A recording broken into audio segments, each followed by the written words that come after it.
ഇന്ന് നമുക്ക് സമന്ത കേന്ദ്ര കഥാപാത്രത്തിലെത്തുന്ന മാ ഇന്റി ബംഗാരം എന്ന തെലുങ്ക് സിനിമയുടെ കഥ നോക്കിയാലോ. ഇന്നത്തെ വീഡിയോയില് കറക്റ്റ് സീനൊന്നും ആഡ് ചെയ്തിട്ടില്ല. കഥ അറിഞ്ഞാൽ മതി എന്നുള്ളവർ മാത്രം കാണുക, ഇല്ലാത്തവർ സ്കിപ്പ് ചെയ്യാൻ മറക്കരുതേ. പനിയായതുകൊണ്ട് വീഡിയോയിൽ സൗണ്ടിന് ചെറിയ പ്രശ്നം കാണും, ഒന്ന് അഡ്ജസ്റ്റ് ചെയ്തേക്കണേ. വീഡിയോ ഇഷ്ടമായാൽ ഒന്ന് ലൈക്കും കൂടെ ചെയ്തേക്കണേ.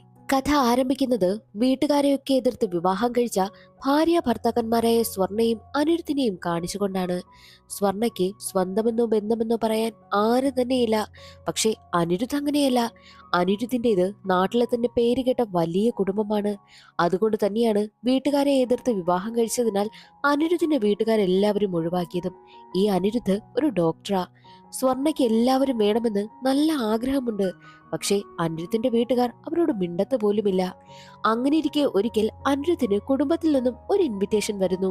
അനിരുദ്ധിന്റെ സഹോദരിയുടെ വിവാഹം ഉറപ്പിച്ചിരിക്കുകയാണ്. ഇൻവിറ്റേഷൻ കിട്ടിയതും അനിരുദ്ധിന് ഒരുപാട് സന്തോഷമാകും.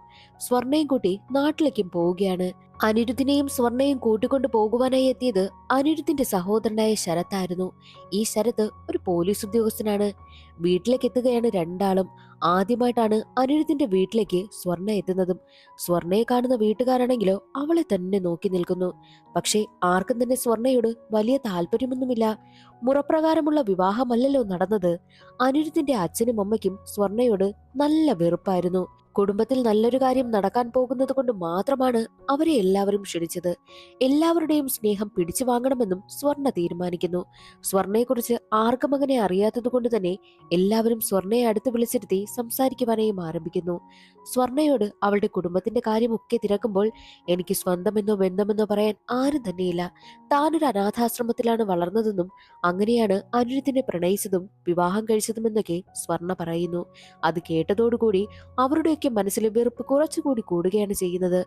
മാത്രവുമല്ല, അവരാണെങ്കിൽ പേരുകേട്ട കുടുംബമായത് കൊണ്ട് തന്നെ അവൾക്ക് ഈ കുടുംബത്തിന്റെ ചിട്ടകളും കാര്യങ്ങളും ഒക്കെ അറിയാമോ എന്ന് അറിയുവാൻ വേണ്ടിയിട്ട് പൂജകളെക്കുറിച്ചും ആഹാരം ഉണ്ടാക്കുന്നതിനെ കുറിച്ചും കുടുംബത്തിലെ കാര്യങ്ങളെക്കുറിച്ചും ഒക്കെ ഇരുന്ന് സംസാരിക്കും. പക്ഷേ സ്വർണയ്ക്ക് അതൊന്നും തന്നെ അറിയത്തില്ല. അനാഥാശ്രമത്തിൽ വളർന്നത് കൊണ്ട് തന്നെ അവൾക്ക് ഫുഡ് ഉണ്ടാക്കുന്നതിനെ കുറിച്ചോ കുടുംബത്തിലെ കാര്യങ്ങളെക്കുറിച്ചോ ഒന്നും തന്നെ അവൾക്ക് അറിയത്തേയില്ല. ആ ഒരു കാര്യം കൂടി കേൾക്കുന്നതോടുകൂടി അനിരുദ്ധിന്റെ വീട്ടുകാർക്ക് വീണ്ടും അവളോടുള്ള വെറുപ്പ് കൂടിക്കൂടി വന്നുകൊണ്ടേയിരുന്നു. ഇതെല്ലാം മനസ്സിലാക്കിയ സ്വർണയ്ക്ക് എങ്ങനെയെങ്കിലും അവരുടെയൊക്കെ സ്നേഹം പിടിച്ചു പറ്റണമെന്നും എല്ലാവരും തന്നെ സ്നേഹിക്കണമെന്നും സ്വർണയ്ക്ക് ആഗ്രഹമുണ്ടാകുന്നു. അതിനു വേണ്ടിയിട്ട് എന്തു വേണമെങ്കിലും ചെയ്യണമെന്നും സ്വർണ തീരുമാനിക്കും. പക്ഷേ ആ ഒരു കുടുംബക്കാരുടെ ചിന്താഗതി ഒരു നല്ലൊരു പെൺകുട്ടി എന്ന് പറഞ്ഞാൽ നന്നായിട്ട് ആഹാരം പാചകം ചെയ്യണം, ദൈവത്തിനെ പൂജിക്കണം, വീട്ടിൽ ആരൊക്കെയുണ്ടോ അവർക്കൊക്കെ എന്തൊക്കെ ആവശ്യങ്ങളെന്ന് പറഞ്ഞാലും അതെല്ലാം നടത്തി കൊടുക്കണം. അതാണ് ഒരു കുടുംബത്തിൽ പിറന്ന പെൺകുട്ടിക്കായിട്ട് അവർ കണക്കാക്കി വെച്ചിരിക്കുന്നത്. പക്ഷേ ആഹാരം പാചകം ചെയ്യാനൊന്നും സ്വർണ്ണയ്ക്ക് അറിയത്തേയില്ലല്ലോ. സ്വർണ്ണ അതൊക്കെ പഠിക്കണമെന്നും ഒക്കെ തീരുമാനിക്കുന്നു. എല്ലാവരും എന്തൊക്കെ ചെയ്യുന്നോ അതെല്ലാം കണ്ടുപഠിക്കുകയും ഒക്കെ സ്വർണ്ണ ചെയ്യുന്നുണ്ട്. ഒന്നും വിട്ടുകൊടുക്കാൻ തയ്യാറാകാത്ത സ്വർണ്ണ വീട്ടുകാർ എന്തൊക്കെ ചെയ്യുന്നോ അതൊക്കെ നോക്കി പഠിക്കുകയാണ്. രാവിലെ എല്ലാവരും എഴുന്നേറ്റ് ഉടനെ തന്നെ പൂജ നടത്തും.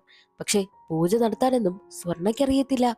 സ്വർണ്ണയോട് തുളസിമാലയൊക്കെ എടുത്തുകൊണ്ട് വരുവാനായിട്ട് പറയുന്ന സമയത്തും സ്വർണ്ണയ്ക്ക് അതൊക്കെ എവിടെ ഇരിക്കുന്നെന്നോ എങ്ങനെ ചെയ്യുമെന്നോ എന്നൊന്നും തന്നെ അറിയത്തില്ല. മാത്രമല്ല, കുടുംബത്തിലെ വിവാഹം കഴിഞ്ഞ സ്ത്രീകളെല്ലാം പൂജ കഴിഞ്ഞ ഉടനെ തന്നെ താലിമാലയിൽ കുങ്കുമം വെക്കുന്നത് പതിവാണ്. എല്ലാവരും കുങ്കുമം വെക്കുവാനായിട്ട് താലിമാല എടുക്കുന്നു. പക്ഷേ സ്വർണ്ണയുടെ താലിമാല മാത്രം കാണുന്നില്ല. അവൾ ബെഡ്റൂമിൽ ഊരി വെച്ചിരിക്കുകയാണ്. അതും കൂടി ആയപ്പോഴോ വീട്ടുകാർക്ക് വീണ്ടും അവളോട് ദേഷ്യമായി. അയ്യോ, ഇതെല്ലാം മറികടന്ന് ഞാൻ എങ്ങനെ അവരുടെ മനസ്സിൽ ഇടം പിടിക്കുക എന്ന ടെൻഷനായിരുന്നു സ്വർണയ്ക്ക്. എന്നാൽ അവിടെ സ്വർണയ്ക്ക് ഭീഷണിയായത് മറ്റൊരാളായിരുന്നു. അത് മറ്റാരുമല്ല, രണ്ടാമത്തെ മരുമകളായ അനസൂയ. അതായത് അനിരുദ്ധിന്റെ സഹോദരനായ ശരത്തിന്റെ ഭാര്യ. അനിരുദ്ധ് സ്വർണയുമായി ഒളിച്ചോടി പോയതിൽ പിന്നെ അവിടെ നടന്ന മുറപ്രകാരം നടന്നൊരു വിവാഹമായിരുന്നു ശരത്തിന്റേത്. വീട്ടുകാരെല്ലാവരും ചേർന്ന് ആലോചിച്ചാണ് അനസൂയയുമായിട്ടുള്ള വിവാഹം നടത്തിയതും. അതുകൊണ്ട് തന്നെ രണ്ടാമത്തെ മരുമകളായ അനസൂയെ എല്ലാവർക്കും ഒരുപാട് ഇഷ്ടമാണ്. ഒരുപാട് നാളുകളായ ഒരു കുടുംബത്തിൽ നിൽക്കുന്നത് കൊണ്ട് തന്നെ അനസൂയയ്ക്ക് കുടുംബത്തിലെ കാര്യങ്ങളെല്ലാം നന്നായിട്ട് അറിയാം. അവൾക്ക് പൂജ ചെയ്യാനറിയാം, കുക്ക് ചെയ്യാനറിയാം, ഓരോരുത്തർക്ക് എന്തൊക്കെ ആവശ്യങ്ങളുണ്ടോ അതൊക്കെ നടത്തി കൊടുക്കുവാനായിട്ടും അനസൂയയ്ക്കറിയാം. വീട്ടിലുള്ള എല്ലാവരെയും നന്നായിട്ട് അവൾ കെയർ ചെയ്യുകയും ചെയ്യും. പക്ഷേ സ്വർണയ്ക്കോ കുക്കിംഗ് അറിയില്ല, പൂജ ചെയ്യാൻ അറിയില്ല, ഒന്നും തന്നെ അറിയത്തില്ല.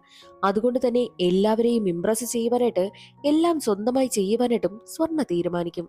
പക്ഷെ അനസൂയാണെങ്കിലോ സ്വർണ്ണ എല്ലാവർക്കും മുന്നിൽ അപമാനിക്കാനായിട്ട് നന്നായിട്ട് കുക്ക് ചെയ്യും, പൂജ ചെയ്യും, എല്ലാം ചെയ്യും. ഇതൊന്നും അറിയാതെ സ്വർണ ട്രൈ ചെയ്ത് പണി കിട്ടിയ അവസ്ഥയിലിരിക്കുകയാണ്.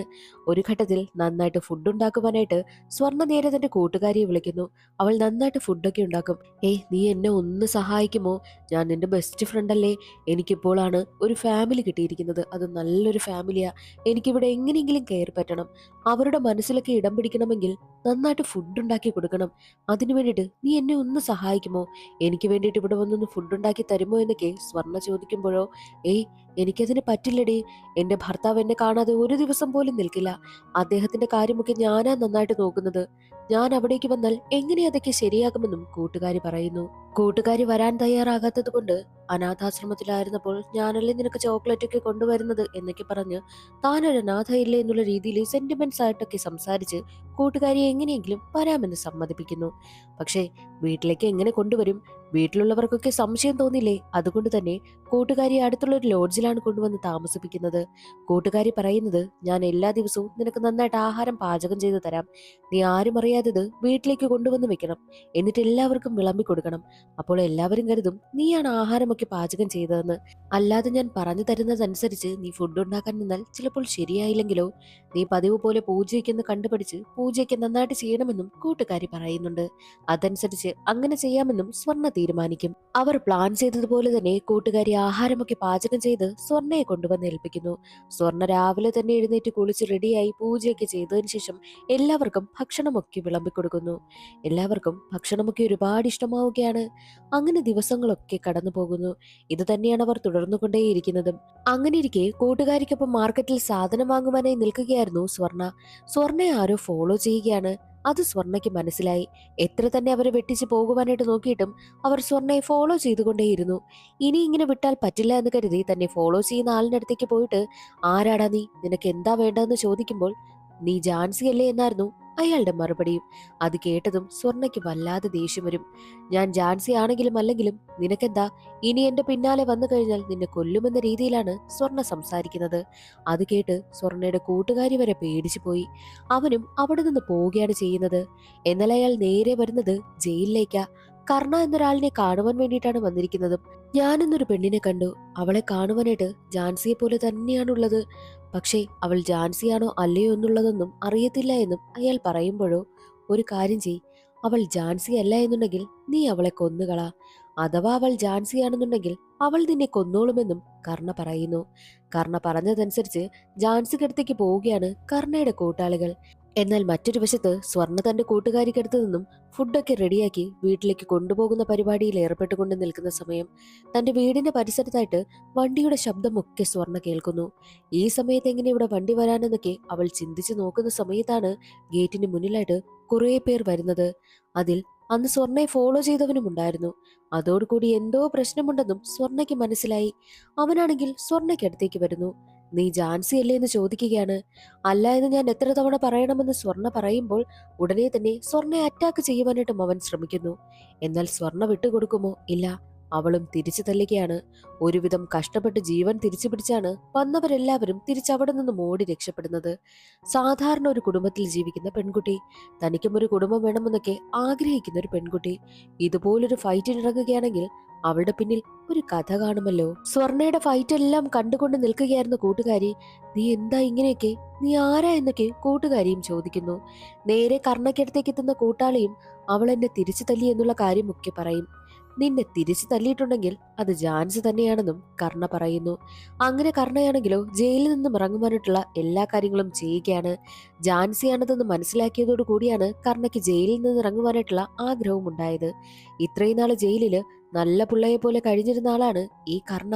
കർണ ജയിലിൽ വെച്ച് തന്നെ ഗ്യാസ് കുറ്റി കൊണ്ട് ചെറിയൊരു ബ്ലാസ്റ്റ് ഉണ്ടാക്കുന്നു. അതിൽ 19 പേര് മരണപ്പെട്ടു പോവുകയാണ്. താനും ആ കൂട്ടത്തിലുണ്ടെന്ന് വരുത്തി തീർത്തിട്ട് ജയിൽ ചാടി രക്ഷപ്പെട്ടു പോവുകയാണ് കർണ ചെയ്യുന്നതും. മറ്റൊരു വശത്ത് സ്വർണ്ണയുടെ സ്വഭാവത്തിലുണ്ടാകുന്ന മാറ്റമൊക്കെ കണ്ട കൂട്ടുകാരി, നീ ആരാ? നിനക്ക് പിന്നിൽ എന്തെങ്കിലും കഥയുണ്ടോ എന്നൊക്കെ കൂട്ടുകാരി ചോദിക്കുമ്പോഴാണ് താൻ ആരാണെന്നുള്ള സത്യമൊക്കെ സ്വർണ്ണ തുറന്നു പറയുവാനായും ആരംഭിക്കുന്നത്. ആരോരുമില്ലാത്ത 2 കുട്ടികളായിരുന്ന സ്വർണ്ണയും സ്വർണ്ണയുടെ കൂട്ടുകാരിയും ഒരേ അനാഥാശ്രമത്തിലാണ് വളർന്നത്. എന്നാൽ ഒരിക്കൽ സ്വർണ്ണയുടെ കൂട്ടുകാരിയെ ഒരു ഫാമിലി വന്ന് ദത്തെടുത്തുകൊണ്ട് പോവുകയുണ്ടായി. അന്നു മുതൽ സ്വർണ ഒറ്റയ്ക്കാണ് വളർന്നതും. സ്വർണയ്ക്ക് കൂട്ടുകാരെന്ന് പറയാനോ ആരും തന്നെ ഇല്ലായിരുന്നു. എന്നാൽ ആ ഒരു ഓർഫണേജിന്റെ ഹെഡാണെങ്കിൽ പിള്ളേരെന്ന് പോലും നോക്കാതെ അവരോടൊക്കെ മോശമായിട്ടാണ് പെരുമാറുന്നത്. അത് മനസ്സിലാക്കിയ സ്വർണ ഇനി ഇവിടെ നിൽക്കുന്നത് ശരിയല്ല എന്ന് ചിന്തിച്ച് ആരും അറിയാതെ ഓർഫണേജിൽ നിന്നും രക്ഷപ്പെട്ടു പോവുകയുണ്ടായി. പിന്നീട് അങ്ങോട്ട് പല ജോലികളും ചെയ്താണ് സ്വർണ ജീവിച്ചിരുന്നത്. പക്ഷേ ഓരോ ആളുകളും അവളുടെ അടുത്തേക്ക് വരുന്നത് മോശമായിട്ടുള്ളൊരു കണ്ണോട് കൂടിയാണ്. അവളോട് മോശമായിട്ട് പെരുമാറുവാനൊക്കെ ശ്രമിക്കുന്നു. അതുകൊണ്ട് തന്നെ ഓരോ സ്ഥലത്തു നിന്നും അവൾ രക്ഷപ്പെട്ട് അവസാനം അവൾക്ക് ഒരു ലോഡ്ജിൽ ജോലി കിട്ടുന്നു. ആ ലോഡ്ജിലുള്ളവരും സ്വർണയോട് മോശമായിട്ടാണ് പെരുമാറുന്നതും. എങ്ങനെ ഇവരുടെ ഇടയിൽ താൻ ജീവിച്ചു പോകുമെന്നൊക്കെ സ്വർണ ചിന്തിക്കുന്ന സമയമാണ് കുറച്ചുപേർ ലോഡ്ജിലേക്ക് വരുന്നത്. അവർ ഈ സർക്കാരിനെതിരായിട്ടൊക്കെ പോരാടുന്ന കാട്ടിലൊക്കെ ജീവിക്കുന്നവരാണ്, ഏകദേശം ഈ ഒരു മാവോയിസ്റ്റ് കണക്ക്. അവരെ കാണുന്നതും അവരുടെ കൂട്ടത്തിലുണ്ടായിരുന്ന രണ്ട് സ്ത്രീകളെ കണ്ടതും ഇവർക്ക് എന്ത് ധൈര്യമാ, ഇവരെ പോലെ ഈ ഒരു സമൂഹത്തിൽ ജീവിക്കാൻ കഴിഞ്ഞാൽ എത്ര നല്ലതെന്നൊക്കെ സ്വർണ ചിന്തിക്കുന്നു. അവരോടൊപ്പം ചേർന്ന് സ്വർണ കുറെ കാര്യങ്ങളൊക്കെ പഠിച്ചെടുക്കുന്നു. അങ്ങനെ ഇരിക്കെ ആ ലോഡ്ജിന്റെ ഓണർ ആണെങ്കിൽ സ്വർണയോട് മോശമായി പെരുമാറുവാനും ശ്രമിക്കും. സ്വർണയ്ക്കാണെങ്കിൽ ദേഷ്യം വരികയും അയാൾ എന്നല്ല പഞ്ഞിക്കിടുകയാണ് ചെയ്യുന്നത്. വീണ്ടും ആ ഒരു ലോഡ്ജിൽ നിന്നും രക്ഷപ്പെട്ട് അവൾ നേരെ എത്തുന്നത് ആ ഒരു ഗ്യാങ്ങിനൊപ്പം കാട്ടിലേക്ക്. ആ ഒരു ഗ്യാങ്ങിന്റെ ഹെഡാണ് ദേ ഇപ്പോൾ ജയിലിൽ കിടക്കുന്ന കർണ. അവർക്കൊപ്പം വന്ന് ചേരുകയാണ് സ്വർണ. പക്ഷേ അതേ സമയത്തായിരുന്നു കുറെ കാര്യങ്ങളൊക്കെ സ്വർണയ്ക്ക് മനസ്സിലാകുന്നത്. എന്തെന്നാൽ സർക്കാരിനെ എതിർക്കുകയല്ലേ കർണയും കൂട്ടരും ചെയ്യുന്നത്. എന്നാൽ കർണ മറ്റുള്ളവരുടെ കയ്യിൽ നിന്നും കാശ് വാങ്ങിയിട്ട് തന്റെ കൂട്ടത്തിലുള്ളവരെ തന്നെ ഒറ്റുകൊടുക്കുന്നു എന്നുള്ള കാര്യം സ്വർണയ്ക്ക് മനസ്സിലായി. ഇനി ഇതുപോലെ ഇയാളെ മുന്നോട്ട് വിട്ടുകഴിഞ്ഞാൽ ശരിയാകില്ല. കർണയെ പൂട്ടണമെന്നും സ്വർണ തീരുമാനിക്കുന്നു. അങ്ങനെ കർണയുടെ ഇടപാടുകളെല്ലാം കണ്ടുപിടിച്ച സ്വർണയാണെങ്കിലോ കർണ എവിടെയുണ്ട്, എന്തൊക്കെ ചെയ്യുന്നു എന്നുള്ള കാര്യമെല്ലാം പോലീസിൽ അറിയിക്കുന്നു. അങ്ങനെയാണ് കർണയെ പോലീസ് അറസ്റ്റ് ചെയ്തുകൊണ്ട് പോയതും. ആ ഒരു കൂട്ടത്തിൽ നിന്നും പിന്നീട് സ്വർണ രക്ഷപ്പെട്ടു പോവുകയും ചെയ്തു. അതിനുശേഷമാണ് നല്ലൊരു പയ്യനെ കണ്ടുപിടിച്ച് പ്രണയിക്കണമെന്നും അവനുമായിട്ട് കുടുംബമായിട്ട് ജീവിക്കണമെന്നും തീരുമാനിച്ച് അനിരുദ്ധിനെ കണ്ടുപിടിച്ചതും പ്രണയിച്ചതും വിവാഹം കഴിച്ചതും. ഇതാണ് സ്വർണയുടെ ജീവിതത്തിലൊക്കെ സംഭവിച്ച കാര്യം. ഇതെല്ലാം സ്വർണ തന്റെ കൂട്ടുകാരിയോട് തുറന്നു പറയുകയാണ്. അങ്ങനെ സ്വർണ ഇപ്പോൾ കുടുംബമായിട്ട് സന്തോഷമായിട്ട് ജീവിക്കുകയാണല്ലോ. പക്ഷേ ജയിലിൽ നിന്ന് വരുന്ന കർണ നേരെ എത്തുന്നത് സ്വർണയെ കാണുവാൻ വേണ്ടിയിട്ടും. കർണയ്ക്കിപ്പം ഉണ്ടായിരുന്ന സമയത്തൊക്കെ കർണയ്ക്ക് ജാൻസിയെ നല്ല നോട്ടമുണ്ടായിരുന്നു. എങ്ങനെയെങ്കിലും അവളെ തന്റെ ബെഡ്റൂമിൽ എത്തിക്കണം, ഇത് മാത്രമായിരുന്നു കർണയുടെ ലക്ഷ്യം. പക്ഷേ അത് നടന്നില്ല. അതിനു മുൻപേ അവിടെ നിന്നും രക്ഷപ്പെട്ടു പോയ സ്വർണ ഇപ്പോൾ വിവാഹമൊക്കെ കഴിച്ച് ജീവിക്കുകയാണല്ലോ. എന്നാൽ ഇപ്പോൾ സ്വർണയ്ക്കടുത്തേക്ക് എത്തുന്ന കർണ പറയുന്നത്, നീ ഇപ്പോൾ കുടുംബമായിട്ട് സന്തോഷമായിട്ട് ജീവിക്കുകയാണല്ലേ, നീ ഒരാളെ വിവാഹവും കഴിച്ചുവല്ലേ, ഷോ നിന്നെ എന്റെ അടുത്തേക്ക് വരുത്തണമെന്നും നിന്നെ സ്വന്തമാക്കണമെന്നും എനിക്കൊരു ആഗ്രഹമുണ്ടായിരുന്നു എന്നൊക്കെ കർണ പറയുന്നു. അത് കേൾക്കുന്നതും സ്വർണയ്ക്ക് വല്ലാതെ ദേഷ്യം വരികയാണ്. അവരുടെ കൂട്ടത്തിൽ ഉണ്ടായിരുന്നപ്പോൾ തന്നെ കർണയ്ക്ക് എങ്ങനെയെങ്കിലും സ്വർണയൊന്ന് തന്റെ ബെഡ്റൂമിൽ എത്തിക്കണമെന്ന് മോഹമുണ്ടായിരുന്നല്ലോ. ഇതെല്ലാം സ്വർണയ്ക്കും മനസ്സിലായിട്ടുണ്ട്. കർണ പറയുന്നതെല്ലാം കേൾക്കുന്ന സ്വർണയുടെ മറുപടി, ദേ നോക്ക് കർണ, നിന്നെ ഒറ്റിക്കൊടുത്തതൊക്കെ ഞാൻ തന്നെ. പക്ഷെ അതെല്ലാം കഴിഞ്ഞു. ഞാനിപ്പോൾ വിവാഹം കഴിച്ച് നല്ല സന്തോഷമായിട്ട് ജീവിക്കുന്ന ഒരാളാണ്. എന്നെ വെറുതെ വിടണമെന്നും സ്വർണ പറയുന്നു. അത് കേൾക്കുന്ന കർണ, ഓക്കെ ശരി, നിന്നെ വെറുതെ വിടാമെന്ന് പറയും. പക്ഷേ അങ്ങനെ പറഞ്ഞെങ്കിലും അവളെ വെറുതെ വിടുവാനായിട്ട് കർണ തീരുമാനിച്ചിരുന്നില്ല. കർണയുടെ മനസ്സിൽ എങ്ങനെയെങ്കിലും സ്വർണയെ സ്വന്തമാക്കണം, അത് മാത്രമായിരുന്നു. അവളെ എങ്ങനെയെങ്കിലും ടോർച്ചർ ചെയ്യണമെന്നും കർണ തീരുമാനിക്കുന്നു. മാത്രവുമല്ല ഒരു കാര്യം കൂടി കർണ സ്വർണയെ ഭീഷണിപ്പെടുത്തുന്നുണ്ട്. നിന്റെ കുടുംബത്തിലുള്ള ആർക്കെങ്കിലും എന്തെങ്കിലും സംഭവിച്ചാൽ നീ സ്വർണയായിരിക്കുമോ അതോ ജാൻസിയായി പ്രതികരിക്കുമോ എന്നൊക്കെ ചോദിക്കുന്നു. തന്റെ കുടുംബത്തിനുമേൽ എന്തോ കാര്യം ചെയ്യുവാനായിട്ട് കർണയ്ക്ക് പ്ലാനുണ്ട് എന്നുള്ള കാര്യം സ്വർണയ്ക്ക് മനസ്സിലായി. എന്നാൽ മറ്റൊരു വശത്ത് അനിരുദ്ധിന്റെ അച്ഛനെ കാണിക്കുകയാണ്. അനിരുദ്ധിന്റെ അച്ഛനാണെങ്കിലോ പഴയ MLA മാറ്റി പുതിയ MLA കൊണ്ടുവരുവാൻ വേണ്ടിയിട്ടുള്ള പ്ലാനൊക്കെ ചെയ്യുന്നു. ഒരുപാട് അഴിമതിയൊക്കെ ചെയ്തതിന്റെ തെളിവുകളെല്ലാം അനിരുദ്ധിന്റെ അച്ഛന്റെ കൈവശമുണ്ട്. എവിഡൻസ് ആയിട്ട് എല്ലാം കളക്ട് ചെയ്ത് വെച്ചിരിക്കുകയാണ്. അതെല്ലാം ഇപ്പോൾ പഴയ MLAക്ക് നന്നായിട്ട് അറിയാം. CM ആണെങ്കിൽ ആ നാട്ടിലേക്ക് വരികയാണ്. CM വരുന്ന ദിവസം തന്നെ ഈ ഒരു കാര്യം CM-നെ അവതരിപ്പിച്ച ശേഷം പഴയ MLA മാറ്റിയിട്ട് പുതിയ MLA കൊണ്ടുവരണം. അതാണ് അനിരുദ്ധിന്റെ അച്ഛന്റെ പ്ലാൻ. ഇതെല്ലാം പഴയ MLA മനസ്സിലാക്കുന്നു. പഴയ MLA നേരെ ചെല്ലുന്നത് കർണയുടെ അടുത്തേക്കാണ്. ഈ കാര്യങ്ങളെല്ലാം കർണയോട് തുറന്നു പറയുന്നു. നിങ്ങൾക്ക് ഇപ്പോൾ എന്താ വേണ്ടത്? CM വരുന്ന ദിവസം ഈ ഒരു കാര്യങ്ങളെല്ലാം പുറത്തു വരരുത്. അത് മാത്രമല്ലേ, അത് ഞാൻ നോക്കിക്കോളാം. പകരം നിങ്ങളുടെ കുറച്ച് ആളുകളെ എന്റെ അടുത്തേക്ക് വിട്ടുതരണമെന്നുള്ള കാര്യവും കർണ ആവശ്യപ്പെടുന്നു. അടുത്ത ദിവസം CM വരികയാണ്. CM-നെ കാണുവാൻ വേണ്ടിയിട്ട് അനിരുദ്ധിന്റെ അച്ഛൻ എവിഡൻസുമായിട്ടൊക്കെ പോകുന്നു. എന്നാൽ ഇത് സ്വർണ കാണുന്നുണ്ട്. മാത്രമല്ല സ്വർണയ്ക്ക് കർണയെ നല്ല സംശയമുണ്ടല്ലോ. കർണയും ഈ ഒരു പ്രശ്നത്തിൽ ഇൻവോൾവ് ആയിട്ടുണ്ടോ എന്ന സംശയം സ്വർണയ്ക്കുണ്ടാകുന്നു. അവൾ വിചാരിച്ചതുപോലെ തന്നെ കർണയാണെങ്കിലോ അനിരുദ്ധിന്റെ അച്ഛനെ കൊല്ലുവാൻ വേണ്ടിയിട്ട് ആളിനെയൊക്കെ സെറ്റ് ചെയ്ത് വെച്ചിരിക്കുകയാണ്. CM എത്തുന്ന ഫംഗ്ഷന് നടക്കുന്നുണ്ട്. എന്നാൽ അവിടേക്ക് സ്വർണ എത്തും. ഒരു ബസ്സിനുള്ളിലായിട്ടാണ് കർണ സെറ്റ് ചെയ്ത ആളുകളൊക്കെ ഇരിക്കുന്നത്. ബസ്സിലേക്ക് കയറിയ സ്വർണ പറയുന്നത്, എന്റെ അമ്മായിയച്ഛന് നിങ്ങൾ കാരണം എന്തെങ്കിലും സംഭവിച്ചാൽ ഈ ബസ്സിലുള്ള ഒരെണ്ണം പോലും ജീവനോട് കൂടി പോകില്ല എന്ന് സ്വർണ പറയുന്നു. എന്നാൽ ആ ബസ്സിലുണ്ടായിരുന്ന ഗുണ്ടകൾ എല്ലാവരും സ്വർണയെ അറ്റാക്ക് ചെയ്യുവാൻ വേണ്ടിയിട്ട് വരികയാണ്. എന്നാൽ സ്വർണ അവരെ തിരിച്ചു തല്ലുന്നു. അതിനു മുൻപായിട്ട് ബസ് ഡ്രൈവറോട് പറയുന്നുണ്ട്, ഒരു സ്റ്റോപ്പിൽ പോലും നിർത്തരുത്, ബസ് എടുക്കണമെന്ന്. അതുപോലെ തന്നെ അയാൾ ബസ് മുന്നോട്ടെടുക്കുന്നു. ബസ്സിലുണ്ടായിരുന്ന ഓരോരുത്തരെയും അടിച്ച് ചിതറിക്കുകയാണ് ചെയ്യുന്നത്. കർണയ്ക്കൊപ്പം കുറച്ചുനാൾ ഉണ്ടായിരുന്നത് കൊണ്ട് തന്നെയാണ് കർണയുടെ പ്ലാൻ എന്താണെന്നുള്ള കാര്യം സ്വർണയ്ക്ക് മുൻപേ മനസ്സിലായതും. അങ്ങനെ സ്വർണ തന്റെ വീട്ടിലേക്ക് എത്തുന്നു. കല്യാണ ഒരുക്കങ്ങളൊക്കെ നടക്കുകയാണ്. അവിടേക്ക് ക്ഷണിക്കപ്പെടാത്ത അതിഥിയെ പോലെ കർണ കടന്നു വരും. ഞാൻ സ്വർണയുടെ മാമനാണെന്നാണ് കർണ കള്ളം പറയുന്നത്. എന്തോ ഉദ്ദേശം കർണയ്ക്കുണ്ട് എന്ന് മനസ്സിലാക്കിയ സ്വർണ അതെ അതെ ഇതെന്റെ മാമനാണെന്ന് പറഞ്ഞ് കർണയെ അകത്തേക്ക് കൂട്ടിക്കൊണ്ടു പോകുന്നു. നിന്നെ ഇതിനു വേണ്ടിയിട്ടാണോ ഞാൻ എന്റെ ടീമിലേക്ക് കൊണ്ടുവന്ന് ഒരുപാട് കാര്യങ്ങൾ പഠിപ്പിച്ചത്? നീ ഇവിടെ സാമ്പാർ വിളമ്പിക്കൊണ്ട് നടക്കുന്നില്ലേ? നീ എന്റെ കൂടെ വാ, എന്നാലിപ്പോൾ നീ എല്ലാവരും അറിയപ്പെടുന്ന ആളാകും. ഇന്ന് രാത്രി തന്നെ നീ എന്റെ കൂടെ വരണമെന്നും കർണ പറയുന്നു. പക്ഷേ അത് കേൾക്കുവാനായിട്ട് സ്വർണ കൂട്ടാക്കുന്നില്ല. അങ്ങനെയാണെങ്കിൽ ഇന്ന് രാത്രി എന്റെ ആളുകൾ ഇവിടെ വരും. നീ എനിക്കിപ്പോ വന്നില്ല എന്നുണ്ടെങ്കിൽ ഈ വീട്ടിലുള്ള ഒരെണ്ണം പോലും ജീവനോടുകൂടി കാണില്ല. എല്ലാത്തിനെയും ഞാൻ കൊല്ലുമെന്നും കർണ വിരട്ടുന്നു. കുടുംബത്തിലുള്ളവർക്ക് കർണയാൽ ഒരു പ്രശ്നം വരാൻ പോവുകയാണെന്ന് മനസ്സിലാക്കിയ സ്വർണ നേരെ പോകുന്നത് തന്റെ ഭർത്താവായ അനിരുദ്ധിനടുത്തേക്കാണ്. എല്ലാ കാര്യങ്ങളും അനിരുദ്ധിനോട് തുറന്നു പറയുന്നു. താൻ എത്ര നാൾ ആ ഒരു ടീമിലുണ്ടായിരുന്നുവെന്നും എന്തൊക്കെയാണ് അവിടെ ചെയ്തതെന്നും എന്നാണ് ആ ഒരു ടീമിൽ നിന്നും പിരിഞ്ഞതെന്നുമുള്ള കാര്യമൊക്കെ അവൾ തുറന്നു പറയുന്നു. മാത്രവുമല്ല കർണ ഇങ്ങനെയൊക്കെ പറഞ്ഞിട്ടുണ്ടെന്നും കർണ കാരണം കുടുംബത്തിനൊരു പ്രശ്നം വരുമെന്നുമുള്ള കാര്യമൊക്കെ സ്വർണ സൂചിപ്പിക്കുന്നു. അനിരുദ്ധിനോട് മാത്രമല്ല സ്വർണ ഈ കാര്യങ്ങളൊക്കെ പറഞ്ഞത്, വീട്ടിലുള്ള എല്ലാവരോടും ഈ കാര്യങ്ങളൊക്കെ അവതരിപ്പിക്കുകയാണ്. എന്നാൽ വീട്ടുകാർക്ക് എല്ലാവർക്കും അത് കേട്ടതോടുകൂടി വല്ലാതെ ദേഷ്യം വരുന്നു. നീ ഇങ്ങനൊരാളായിരുന്നു എന്നുള്ള കാര്യം ഞങ്ങൾ അറിഞ്ഞില്ല. നീ കാരണം ഈ ഒരു കുടുംബത്തിന് പ്രശ്നം വരാൻ പോവുകയാണെന്ന് പറഞ്ഞ് എല്ലാവരും അവളെ കുറ്റപ്പെടുത്തുകയാണ് ചെയ്തത്. പക്ഷെ അത്രയും പേരും കുറ്റപ്പെടുത്തുമ്പോഴും അനിരുദ്ധിന്റെ അച്ഛൻ മാത്രം സ്വർണയെ സപ്പോർട്ട് ചെയ്യുന്നു. ഞാൻ രാഷ്ട്രീയത്തിലൊക്കെ ഉള്ളത് കൊണ്ട് കുടുംബത്തിന് ഒരുപാട് പ്രശ്നമുണ്ടായിട്ടുണ്ട്. പക്ഷെ നിങ്ങൾ ആരും തന്നെ എന്നോട് ദേഷ്യം കാണിച്ചിട്ടില്ല, വെറുപ്പ് കാണിച്ചിട്ടില്ല. കാരണം ഈ ഒരു കുടുംബത്തിലെ അംഗമാണ് ഞാൻ. അതുകൊണ്ടാണ് നിങ്ങൾ എന്നോട് ക്ഷമിച്ചത്. അതുപോലെ തന്നെ നമ്മുടെ കുടുംബത്തിലെ അംഗമാണ് സ്വർണയും. അവളെയും നമ്മൾ കൂടെ നിർത്തണമെന്നുമൊക്കെ അനിരുദ്ധിന്റെ അച്ഛൻ പറയുന്നു. അത് കേൾക്കുന്ന സ്വർണയ്ക്ക് ഒരുപാട് സന്തോഷമാവുകയാണ്. ഒരുപാട് പേർ സ്വർണയെ ഒറ്റപ്പെടുത്തിയപ്പോഴും ദേ ഇപ്പോൾ അവൾക്ക് താങ്ങായി തണലായി വന്നത് അനിരുദ്ധിന്റെ അച്ഛൻ മാത്രമാണ്. അനിരുദ്ധിന്റെ അച്ഛൻ പറയുന്നതോടുകൂടി വീട്ടിലുള്ള എല്ലാവരും സ്വർണയെ സപ്പോർട്ട് ചെയ്യുവാനായും തീരുമാനിച്ചു.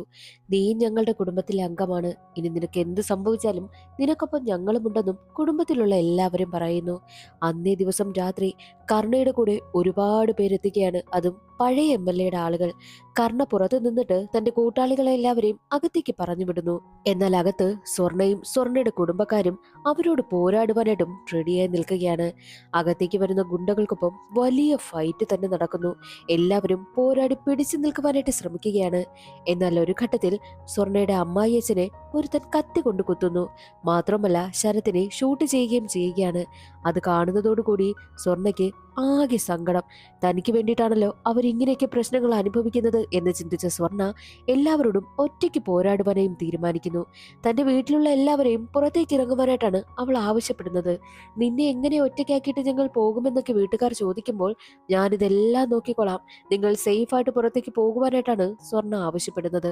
അതനുസരിച്ച് എല്ലാവരും പുറത്തേക്ക് പോകുന്നു. അങ്ങനെ പിന്നെ സ്വർണ ഒറ്റയ്ക്കാണ് ഗുണ്ടകളോട് പോരാടി നിൽക്കുന്നത്. വലിയ ഫൈറ്റ് തന്നെ നടക്കും. ആ ഫൈറ്റിൽ സ്വർണ എല്ലാവരെയും അടിച്ച് തകർക്കുന്നു. എന്നാൽ ഇത് മനസ്സിലാക്കിയ കർണ ഇനി ഇങ്ങനെ വിട്ടാൽ പറ്റില്ല. താൻ അകത്തേക്ക് പോകാമെന്നും തീരുമാനിച്ച് അകത്തേക്ക് കടക്കുകയാണ് കർണ. പിന്നീട് അങ്ങോട്ട് അവർ രണ്ടുപേരും തമ്മിലുള്ള ഫൈറ്റാണ് നടക്കുന്നത്. പക്ഷേ ഇത്രയും നേരം കർണയുടെ കൂട്ടാളികൾക്കൊപ്പം പോരാടി നിന്നതുപോലെ സ്വർണ്ണയ്ക്ക് കർണയ്ക്കൊപ്പം പോരാടി നിൽക്കാൻ കഴിഞ്ഞില്ല. രണ്ടുപേരും തമ്മിലുള്ള വലിയ ഫൈറ്റിനൊടുവിൽ സ്വർണ്ണയെ ഒരുപാട് അവശയാക്കുകയാണ് കർണ ചെയ്യുന്നത്. എന്നാൽ അടികൊണ്ട് അവശയായ സ്വർണ്ണ തന്റെ കയ്യിൽ കിട്ടിയ കത്തിക്കൊണ്ട് കർണയ്ക്കിട്ടൊരെണ്ണം കൊടുത്തു. അതോടുകൂടി കർണ തളർന്നു വീഴുകയാണ്. എന്നാൽ അതേസമയം കർണയുടെ കയ്യിൽ ഒരു തോക്കുമുണ്ട്. അതുപയോഗിച്ച് സ്വർണ്ണയെ ഷൂട്ട് ചെയ്യുകയാണ് ചെയ്യുന്നത്. സ്വർണ്ണയുടെ വയറ്റിൽ വെടിയേൽക്കുകയും ചെയ്തു. സ്വർണ്ണയും തളർന്ന് താഴെ വീഴുകയാണ്. ഞാൻ നിന്നോട് അപ്പോഴേ പറഞ്ഞില്ലേ നമുക്ക് രണ്ടുപേർക്കും ഒരുമിച്ച് ജീവിക്കാമെന്ന്. അങ്ങനെയാണെങ്കിൽ ഇതൊന്നും സംഭവിക്കൂലായിരുന്നല്ലോ. ദേ ഇപ്പോൾ ഒരുമിച്ച് ജീവിക്കാൻ കഴിഞ്ഞില്ല, ഒരുമിച്ച് മരിക്കാൻ പോവുകയാണെന്ന് കർണ പറയും. എന്നാൽ അത് കേൾക്കുന്ന സ്വർണ്ണ, ഞാൻ മരിച്ചു കഴിഞ്ഞാൽ എനിക്ക് വേണ്ടിയിട്ട് കരയാനായിട്ട് എൻ്റെ കുടുംബക്കാരുണ്ട്, എനിക്ക് എൻ്റെ പ്രിയപ്പെട്ട ഭർത്താവുണ്ട്.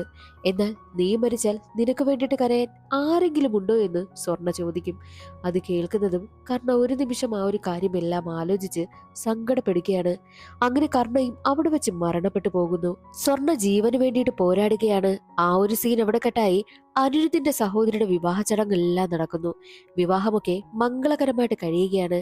വിവാഹം കഴിഞ്ഞ അനിരുദ്ധിന്റെ സഹോദരി നേരെ അവരുടെ തുളസിച്ചെടിക്ക് മുന്നിലേക്ക് എത്തുന്നു. എന്നിട്ടവർ പതിവായിട്ട് മംഗളം പാടാറുണ്ട്. ആ ഒരു മംഗളമൊക്കെ അവിടെ നിന്ന് പാടുകയാണ്. അതേ സമയമായിരുന്നു അവിടേക്ക് നമ്മുടെ സ്വർണ്ണ വരുന്നത്. സ്വർണ്ണയ്ക്ക് ദേ ഇപ്പോൾ ജീവനും ജീവിതവും ഒക്കെ തിരികെ കിട്ടിയിരിക്കുകയാണ്. സ്വർണ്ണയും വന്ന് മംഗളം പാടുന്നു. ഇതൊക്കെ നീ എങ്ങനെ പഠിച്ചു എന്ന് ചോദിക്കുമ്പോൾ അതൊക്കെ ഞാൻ ഇതിനിടയിൽ പഠിച്ചുവെന്നും സ്വർണ്ണ പറയുന്നു. അങ്ങനെ സ്വർണ്ണയെ ആ ഒരു കുടുംബത്തിലെ അംഗമായിട്ട് അവരെല്ലാം സ്വീകരിച്ചിരിക്കുകയാണ്. ആ ഒരു കുടുംബത്തിലെ തങ്കമെന്ന് വേണമെങ്കിൽ സ്വർണ്ണ ഇപ്പോൾ പറയാം. എല്ലാവർക്കും അവളെ ഒരുപാട് ഇഷ്ടമാണ്. അതോടുകൂടി മായിണ്ടി ബംഗാരം എന്ന തെലുങ്ക് സിനിമയുടെ കഥ അവിടെ അവസാനിക്കുന്നു. ഇന്നത്തെ വീഡിയോ എല്ലാവർക്കും ഇഷ്ടമായെന്ന് കരുതുന്നു. ഇഷ്ടമായാൽ ഒന്ന് സപ്പോർട്ട് ചെയ്തേക്കണേ. അടുത്തൊരു വീഡിയോയിൽ കാണാം. അതുവരെ എല്ലാവർക്കും ബൈ.